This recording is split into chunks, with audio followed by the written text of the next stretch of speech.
Hallo und herzlich willkommen zu unserem heutigen Podcast. Ich bin Felix, euer Gastgeber, und neben mir sitzt wie immer die wunderbare Lisa. Hallo Lisa. Hallo Felix, hallo an alle Zuhörer da draußen. Es freut mich sehr, dass ihr wieder dabei seid. Ja, heute haben wir ein wichtiges und sehr aktuelles Thema für euch.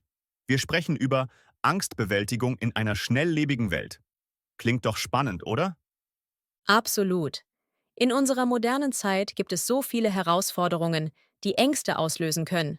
Sei es Stress bei der Arbeit, der Druck in den sozialen Medien oder einfach das Gefühl, nicht genug Zeit zu haben.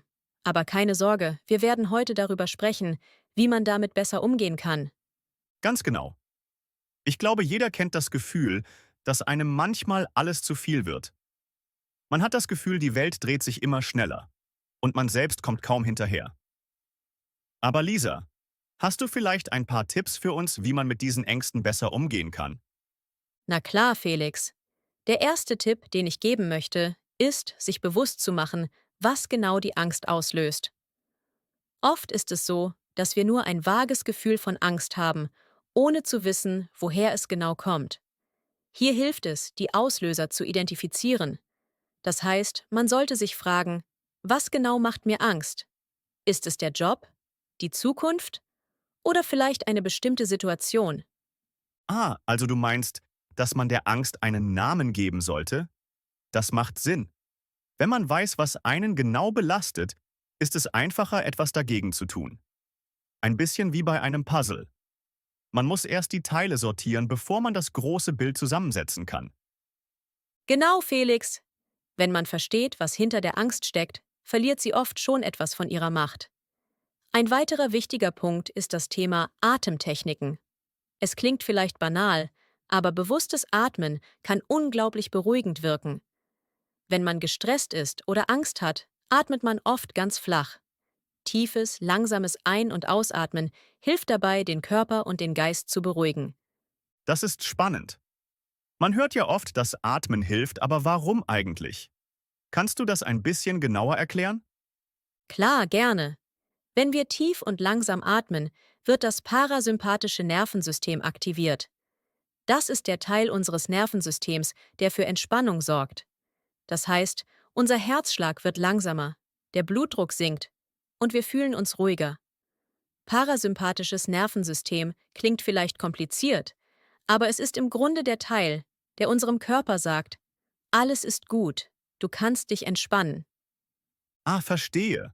Also eine Art Entspannungsmodus für den Körper. Das klingt wirklich hilfreich. Und ich denke, das ist etwas, was jeder von uns in stressigen Momenten ausprobieren kann. Einfach mal tief ein- und ausatmen und schauen, wie man sich danach fühlt. Absolut, Felix. Ein weiterer Punkt, den ich betonen möchte, ist die Wichtigkeit von Routinen. In einer Welt, die sich ständig verändert, können Routinen uns ein Gefühl der Sicherheit geben. Eine kleine Morgenroutine, wie zum Beispiel eine Tasse Tee in Ruhe zu trinken oder ein paar Minuten Yoga zu machen, kann schon viel bewirken. Das finde ich super interessant, Lisa. Ich glaube, viele Menschen denken, dass Routinen langweilig sind, aber eigentlich geben sie uns Struktur und helfen dabei, uns sicherer zu fühlen. Hast du ein Beispiel für eine Routine, die besonders gut gegen Ängste hilft? Ja, zum Beispiel das Führen eines Dankbarkeitstagebuchs. Jeden Tag 3 Dinge aufzuschreiben, für die man dankbar ist, hilft dabei, den Fokus auf das Positive zu richten. Das klingt vielleicht einfach, aber es kann wirklich viel bewirken.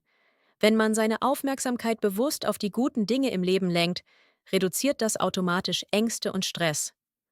Ah, ich mag das Konzept. Ein Dankbarkeitstagebuch also.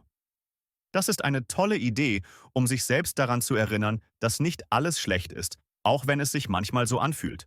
Und ich glaube, das ist auch etwas, was jeder von uns leicht umsetzen kann. Ganz genau, Felix. Es geht darum, sich kleine Momente des Glücks bewusst zu machen und sie zu schätzen. Eine weitere Sache, die ich noch ansprechen möchte, ist das Thema Selbstmitgefühl. Oft sind wir sehr hart zu uns selbst, besonders wenn wir Ängste haben. Wir denken dann, warum bin ich so ängstlich? Andere schaffen das doch auch. Aber das ist nicht hilfreich. Selbstmitgefühl bedeutet, sich selbst mit Freundlichkeit zu begegnen, so wie man es bei einem guten Freund tun würde. Ja, das kenne ich nur zu gut. Man ist oft der strengste Kritiker seiner selbst. Aber wenn wir uns vorstellen, dass wir einem Freund helfen würden, dann würden wir nie so hart sein, oder? Ich finde, das ist ein sehr guter Gedanke, Lisa.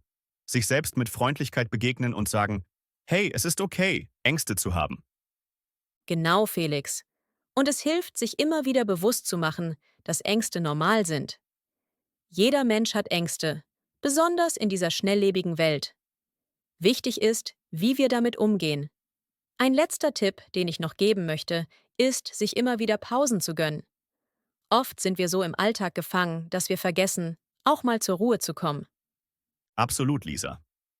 Manchmal fühlen sich Pausen wie eine verlorene Zeit an, aber eigentlich sind sie so wichtig, um wieder Energie zu tanken.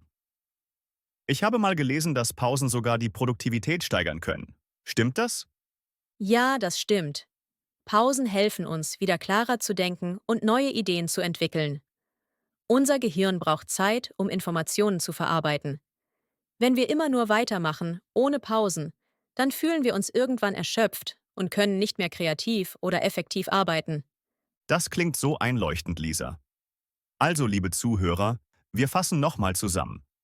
Um Ängste in einer schnelllebigen Welt zu bewältigen, hilft es, die Auslöser der Angst zu erkennen, Atemtechniken anzuwenden, Routinen zu entwickeln, Dankbarkeit zu praktizieren, Selbstmitgefühl zu haben und sich Pausen zu gönnen. Klingt doch nach einem guten Plan, oder? Auf jeden Fall, Felix. Ich hoffe, dass unsere Zuhörer ein paar dieser Tipps in ihren Alltag integrieren können und sich dadurch ein bisschen weniger gestresst fühlen. Das hoffe ich auch. Und ich denke, mit kleinen Schritten kann man schon viel erreichen.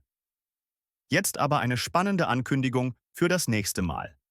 Unser nächstes Thema wird sein, wie man Selbstsabotage im Leben und bei der Arbeit überwindet. Das wird super interessant.